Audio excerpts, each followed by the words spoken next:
اور اگر تم عورتوں کو ان کے پاس جانے یا ان کا مہر مقرر کرنے سے پہلے طلاق دے دو تو تم پر کچھ گناہ نہیں، ہاں ان کو دستور کے مطابق کچھ خرچ ضرور دو، یعنی مقدور والا اپنے مقدور کے مطابق دے اور تنگ دست اپنی حیثیت کے مطابق۔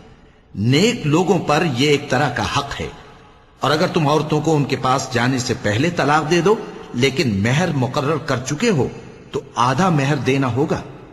ہاں اگر عورتیں مہر بخش دیں یا مرد جن کے ہاتھ میں عقد نکاح ہے اپنا حق چھوڑ دیں اور پورا مہر دے دیں تو ان کو اختیار ہے۔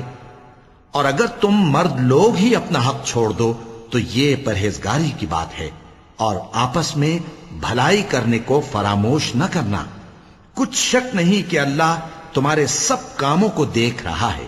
مسلمانوں، سب نمازیں خصوصاً بیچ کی نماز یعنی نماز عصر پورے اہتمام کے ساتھ ادا کرتے رہو اور اللہ کے آگے ادب سے کھڑے رہا کرو۔ پھر اگر تم خوف کی حالت میں ہو تو پیادے یا سوار جس حال میں ہو نماز پڑھ لو۔ پھر جب امن و اطمینان ہو جائے تو جس طریق سے اللہ نے تم کو سکھایا ہے جو تم پہلے نہیں جانتے تھے اللہ کو یاد کرو۔ اور جو لوگ تم میں سے مر جائیں اور عورتیں چھوڑ جائیں وہ اپنی عورتوں کے حق میں وصیت کر جائیں کہ ان کو 1 سال تک خرچ دیا جائے اور گھر سے نہ نکالی جائیں۔